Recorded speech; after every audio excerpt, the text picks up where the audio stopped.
నమస్తే, నేను మీ ఇక్బాల్. ఎన్డీజీ న్యూస్కి స్వాగతం. ఒక చోటు నుండి ఇంకో చోటికి ప్రయాణం, లేదా ఒక ప్రాంతం నుండి ఇంకో ప్రాంతానికి ప్రయాణం. బస్సులలో మరీ ముఖ్యంగా ప్రైవేట్ ట్రావెలింగ్ బస్సులలో ప్రయాణం చేసే వ్యక్తులు బహుపరా తస్మాత్ జాగ్రత్త. ప్రైవేట్ బస్ యజమానులు రెచ్చిపోతున్నారు. ఇతర రాష్ట్రాల్లో కేంద్ర పాలిత ప్రాంతాలుగా గుర్తింపు పొందిన రాష్ట్రాల్లో డెహ్రాడూన్, హిమాచల్ ప్రదేశ్, ఇంకొన్ని ప్రాంతాల్లో తక్కువగా రిజిస్ట్రేషన్ ఖర్చులు ఉండటం వల్ల, తక్కువగా ఫిట్నెస్ సర్టిఫికెట్లు పొందడం వల్ల ఆయా రాష్ట్రాల్లో రిజిస్ట్రేషన్లు చేయిస్తున్నారు. ఆయా రాష్ట్రాల్లో సర్టిఫికెట్లని, ఫిట్నెస్ సర్టిఫికెట్లు పొందుతున్నారు. వేరే ప్రాంతాల్లో ట్రావెలింగ్ బస్సులు నడుపుతా ఉన్నారు.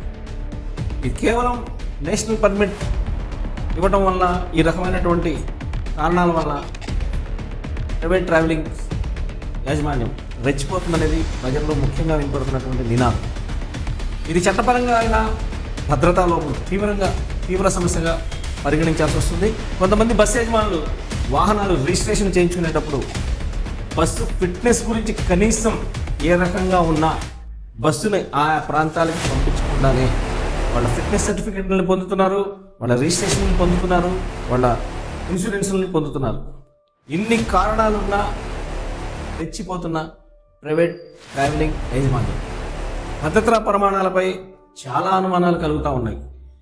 పాత బస్సుల్ని రీమోడలింగ్ చేసి స్లీపర్ బస్సులుగా మారుస్తున్నారు. ప్రయాణికులు బస్సుల్లో కార్గో వాహనాలుగా ఉపయోగిస్తున్నారు.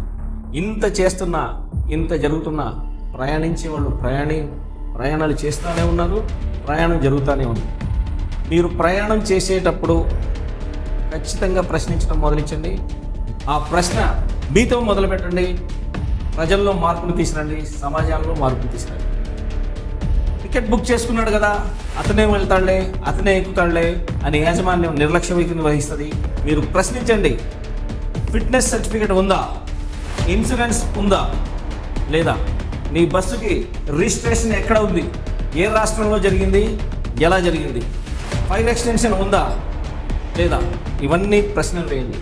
ఫైర్ ఎక్స్టెన్షన్ ఉందా లేదా, ఫస్ట్ ఎయిడ్ కిట్ ఉందా లేదా, ప్రమాదం జరిగినప్పుడు అత్యవసర పరిస్థితుల్లో వైద్యాన్ని ఉపయోగించేదాన్ని ఫస్ట్ ఎయిడ్ కిట్ అంటారు, అవి వినియోగిస్తున్నారా లేదా.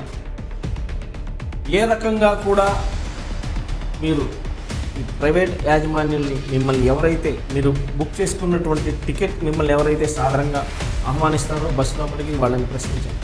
డ్రైవర్ అయినా సరే, ఆ బస్సు యజమాని అయినా సరే, ఈ బస్సుకి ఈ రకమైనటువంటి కాగితాలన్నీ ఉన్నాయా లేవా అని అడగండి. ప్రభుత్వం నిర్ణయించిన రేట్లకి ఆ టికెట్ ఉందా లేదో కూడా 1-2 సార్లు చెక్ చేయండి.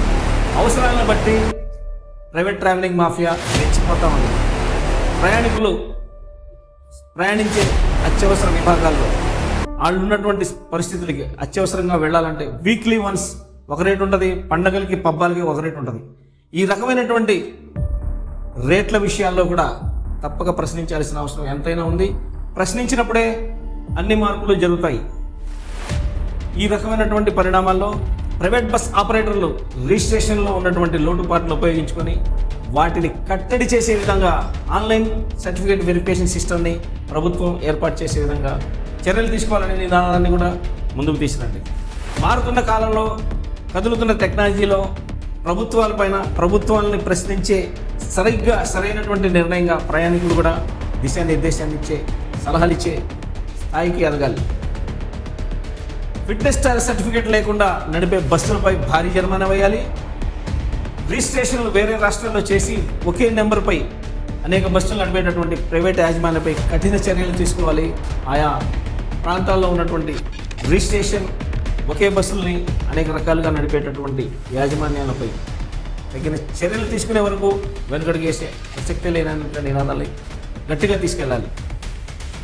ప్రభుత్వం నిర్దేశించిన రేట్లు బహిరంగంగానే ప్రకటించాలి. దాన్ని ఉల్లంఘించిన యాజమాన్యంపై వెంటనే ప్రభుత్వం చర్యలు తీసుకునే వరకు అక్కడ ఉన్నటువంటి ప్రయాణికులు నినాదాల్ని ఆ ప్రభుత్వ అధికారులకి తెలిసే విధంగా ప్రయత్నాలు చేయాలి.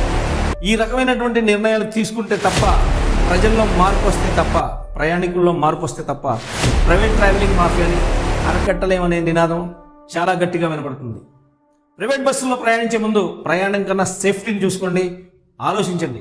బస్సులో మనం కూర్చుంటే ఎంత సాఫీగా వెళ్ళిపోతాం, ఏసీ ఎక్కువ ఎంత ఉంటే మనం హ్యాపీగా ఇక్కడ ఎక్కితే పడుకోవచ్చు, మన గమ్యాన్ని చేర్చుకోవచ్చు అనే నినాదాన్ని.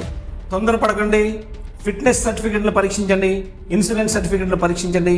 ఆ బస్ ఎక్కే డ్రైవర్, మరీ ముఖ్యంగా డ్రైవర్ శిక్షణ ఎక్కడ తీసుకున్నాడు, అతనికి అత్యవసర పరిస్థితుల్లో ఆ డ్రైవర్ని ఏ రకమైనటువంటి శిక్షణ పొంది ఉన్నాడు అనే ప్రధానమైనటువంటి ప్రశ్న కూడా డ్రైవర్ని అడగండి. ఆ డ్రైవర్ యొక్క స్థితిగతుల్ని ఆలోచింపజేసే విధంగా వాళ్ళని అడగండి. అప్పుడే ప్రయాణం చేయండి. హ్యాపీ జర్నీ, హ్యాపీగా ఉండండి. హ్యాపీగా ప్రయాణం చేసే విషయాలలో చాలా జాగ్రత్తగా, మరీ ముఖ్యంగా ప్రైవేట్ ట్రావెల్స్లో ప్రయాణం చేసే, ఒక రాష్ట్రం నుండి వేరే రాష్ట్రానికి ట్రావెలింగ్ చేసేటటువంటి వ్యక్తులు ఈ రకమైనటువంటి నిర్ణయాలు తీసుకుంటే ఈ ప్రైవేట్ ట్రావెలింగ్ మాఫియాని అరికట్టవచ్చు. ప్రభుత్వాన్ని కూడా మనం గట్టిగా ప్రశ్నించవచ్చు. ప్రశ్నించడం మొదలుపెట్టినప్పుడే సమాజంలో మార్పు వస్తుంది. ఆ సమాజంలో మార్పు తీసుకురావాలంటే మీతోనే మొదలవ్వాలి, మీరే చేయాలి, ప్రజల్లోనే మార్పు రావాలి.